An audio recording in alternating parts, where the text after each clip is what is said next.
na nagilkan kami benar sa sundalo. Amadake benari muda po sa kami. Taman sa namatay pandiyan sa mga tao. Mga bapa namin pinamatay nila. Nantubay kina siya namin sa dato piyang, nantubay sa bapin. Na di kay pagkakwana sa basuka sa magabi sa mga magmam, mabagulan ni kadakli na pambasuka sa ganta. Civilians caught in the crossfire of conflict on the island of Mindanao in southern Philippines.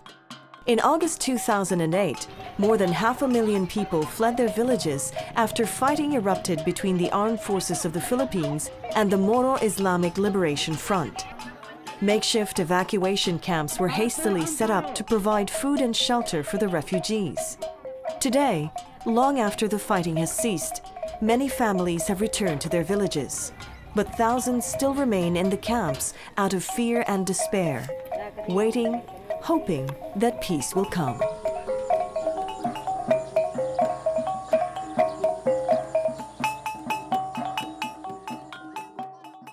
When fighting flared in 2008, not far from Datupiang in Maguindanao province, the parish priest Father Ponpon Vasquez helped families flee to safety and set up an evacuation camp.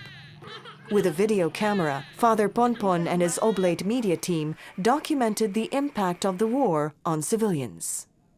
Nagsimula nung magkaroon nga ng breakdown sa pag-uusap between the government at ng MILF. Doon ko nakita yung paglisa ng mga tao sa pikit, and then yung karamihan dito ay napunta sa Datupiang. Talagang matatawag natin na kahindik-hindik yung mga nangyari noon. Napakaraming namamatay. Yung mga na-witness ko lang siguro mga abot ng mga 15 katao na na-witness ko na namamatay ng dahan-dahan dahil sa sakit. Nakatakas sila, nabuhay sila, nakatakas sila sa bala, pero hindi sila nakatakas sa kamatayan na dala ng sakit sa evacuation center. What is this conflict, which has claimed at least 120,000 lives over the past 40 years, all about? The island was first populated by Muslim and non-Muslim indigenous tribes. The Muslims, known as Moros, established sultanates ruling large areas of Mindanao. When Spain and later America colonized the Philippines, wars were fought to subdue Moro Mindanao. From the early 1900s, waves of Christian settlers began to come from other islands, taking more and more of the land. Today, the settlers outnumber the original inhabitants. The Moro people and non-Muslim indigenous peoples comprise less than 20% of the population of Mindanao. This centuries-old conflict heated up in 1972 when the Moro National Liberation Front launched a guerrilla war against government troops for a Bangsa-Moro homeland. The government eventually signed a peace agreement with the MNLF in 1996. However, it was rejected by another major rebel group, the Moro Islamic Liberation Front. The cycle of fighting, ceasefire, and peace talks has continued to this day. An interim peace agreement was almost reached in 2008, but the government backed out and fighting flared up again. According to opinion polls, the vast majority of Filipinos who are Catholic see the war as a conflict between Christians and Muslims who want to drive Christians from their lands. Many oppose the signing of a peace accord. Peace advocates in Mindanao view the conflict from a very different perspective, but their voices are seldom heard above the din of conflict. Ito po yung conflict na nangyari dahil sa historical injustices laban sa mga minorities, kasama na dito yung Bangsamoro people. Sila po ay pinagkaitan ng kanilang right to self-determination, kung saan noon mga kapanahunan ay sila ay nagsasarili. Pero nung dumating ang mga kolonyalista, yun po ay nawala. At yun po ang kanilang ipinaglalaban na maibalik yun hanggang ngayon. Ang sambayan ng Moro ay may distinct siya na identity. Hindi naman totally different sa Pilipino, pero meron siyang sariling identity, way of life, culture, vision, the way they look at things. Merong magpakakaiba po. kung babalikan natin ang kasaysayan ng Pilipinas ay nandun na ang mga Muslim nung una pa man. So ang kailangan lang dito ay recognition na merong ganon. Pero wala yun eh. Kahit na i-trace natin ang mga history book sa Pilipinas, wala kang makikita na acknowledgement man lang na yung mga Moro ay Moro na bago pa man naging lumabas ang katagang Pilipino. So kailangang i-recognize yun upang wag magkaroon ng tipong samaan ng loob at pag-aaway. The conflict in Mindanao is about land. It's about respect of our culture, our system of beliefs. It's about bringing in a space for each and every one of us. So it's not really a conflict of a Christian and a Muslim. The story of Mindanao is not just about terrorism, kidnapping, and massacre. There's a lot of efforts at the ground level to build the peace by piece, one at a time. And these are the voices that are never heard of. At Gindulungan in Maguindanao Province, volunteers from the Bantay Ceasefire Outpost are going on patrol in a nearby community. Wherever and whenever fighting breaks out, Bantay Ceasefire mobilizes its community networks of volunteers to investigate. Ang Bantay Ceasefire po ay isang civilian-led monitor. Ibig sabihin, pinapangunahan ito ng civilian dahil alam po namin na ang pinaka-nagdurusa kapag mayroong conflict between GRP and MILF ay yung mga civilian. Bantay Ceasefire is recognized by both sides in the conflict and by international monitors for the important role it has played in the peace process and protection of civilians. Community volunteer Mahmoud Tolino describes his experience. Kano kapag makanilan na minangay kami lo. Nag-interview kami kano mga sundalo. Ngini sa waping ka dimaka hinunta na adon ceasefire. In-interview bon sa mga local leaders. In-interview bon sa mga tao mismo lo, mga nginto ngin sa bapin. Na why lalo kami na adon bon pambuto-buto bon, dimaka bon, pakagilak bon. Mas kami na concern kami. Tao kami na dalpa. Kailangan namin adon mga tawa pambuluntar outside siya. Nangyunto kas kami na di kami pagkatikan volunteer. Mrs. Badria Abbas is still living at a camp for internal refugees in Makir, Maguindanao because she has no home to return to. 79 families lost everything when their village was burned during the fighting in 2008.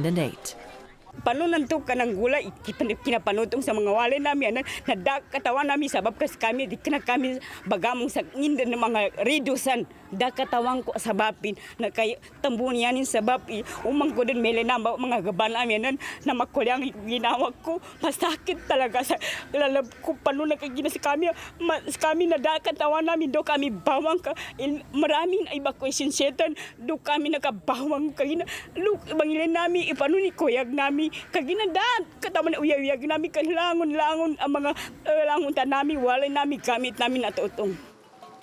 Ang kaso po ng panununog ng bahay sa Barangay Pagatin sa Sitio Gadong ay kakaiba dahil sila po ang naglakas na loob na lumabas ilantad ang katotohanan at mag-file ng kaso laban sa mga perpetrator na allegedly ang Armed Forces of the Philippines ang may kagagawan.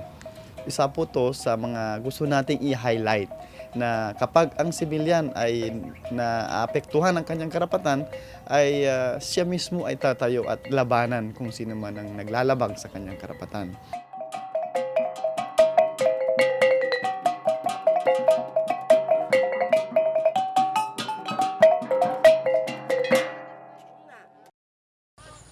Land is the most precious natural resource in Mindanao. Access to land means everything. It provides livelihood for farmers who make up the vast majority of Mindanao's 21 million people. But land is also a source of conflict. Land grabbing and opposing claims to the same land are commonplace. Land disputes can easily turn violent and lead to strife among the three peoples or tri-peoples of Mindanao: the Moro people, the non-Muslim indigenous tribes, and Christian settlers. Seeing the smiling faces of elders from the three peoples in this community, one could hardly guess that they were fighting each other only a few years ago. In Barangay Puloy-Puloy, Sultan Kudarat Province, disputes between Moro and indigenous Manobo residents erupted in violent clashes in 2001. Several people were killed. The fighting displaced hundreds of Manobo families who fled their village in fear. When they later tried to return, they found their land occupied. Attempts to mediate the conflict dragged on until elders from the three peoples finally reached a settlement, facilitated by a local peace organization. The agreement set aside land for a new Manobo village on a hillside in Puloy-Puloy. Ang maganda na bagay doon ay ang komunidad mismo yung naghanap at nagsisik ng initiative na paano i-resolve yung conflict para hindi matatapos na rin yung gulo dito at makabalik sa komunidad yung mga dulangan Manobo. Bahaba pa rin yung proseso sa ganoon. Nagte-training sila, nag-undergo sila ng crash course kung paano yung negotiation, mediation, and all that. Medyo matahimik sa Kagalbak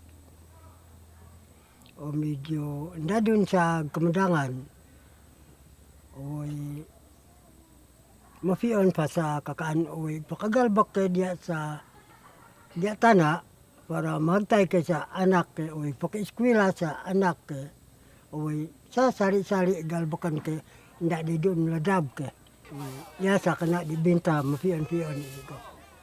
So yun sa pag-aayos na yon, napakabuti po yon para sa aming barangay. So ngayon, nakita po namin na kahit papaano, maganda na yung samahan ng Lumad at saka Moro at saka Christian. So parang nagkakaintindihan na, hindi parehas noon na gulo dito, gulo doon. So ngayon, wala nang patayan, wala nang samaan ng loob. Kung mayroon ibang grupo na kakailanganin nila ang mga tulong namin, maaari kami makashare kung irerespeto ng bawat panig yung traditional na kaugalian ng bawat grupo o kung grupo man. Yun lang po. Tripod Foundation, a Mindanao NGO, provided support and training to assist the community in resolving the land conflict. With the dispute settled, focus has shifted to improving livelihoods through organic farming. Yung food sovereignty project natin ay isang bahagi ng rehabilitation program na kung saan kinakailangan natin ibalik yung i-rehab yung economic ng bawat tao, no. Ito ay pag-promote ng organic farming na kung saan sila ay magpo-produce ng kanilang pagkain, ng kanilang produkto na organically. At kung saan yung mga farmers ang may say sa kung anong gusto nilang itanim at sila yung may control sa seeds nila. Ang proyekto ay hindi magiging successful kung hindi na-resolve yung problema or walang kapayapaan na nararamdaman or tinatamasa ng mga nakatira sa community. In many ways, the story of Puloy-Puloy is the story of Mindanao. Peace is possible if the basic rights and traditions of the three peoples are respected. This includes the rights of the non-Muslim indigenous people living in the uplands, who are also original inhabitants of Mindanao, along with the Moro people. Ang aming tunay na hinaing na dadalhin sana kung ano yung boses ng mga katutubo na mapanatili namin yung control at saka sistema ng pamamahala doon sa loob ng aming lupaing ninuno. Na kung titingnan natin, may similarity o kahalintulad doon sa ipinaglalaban ng aming Bangsamoro brothers. The prospects for an overall political settlement and an end to the strife in Mindanao are uncertain. Armed conflict could erupt again at any time. But the voices for peace are strong in the peace movement, in the refugee camps and local communities, pointing the way towards a peaceful future for Mindanao. Mindanao should be a place for everyone, the Moro people, the indigenous people, and the settlers. But they must respect each other, especially the Bangsamoro should be respected of their right to self-determination.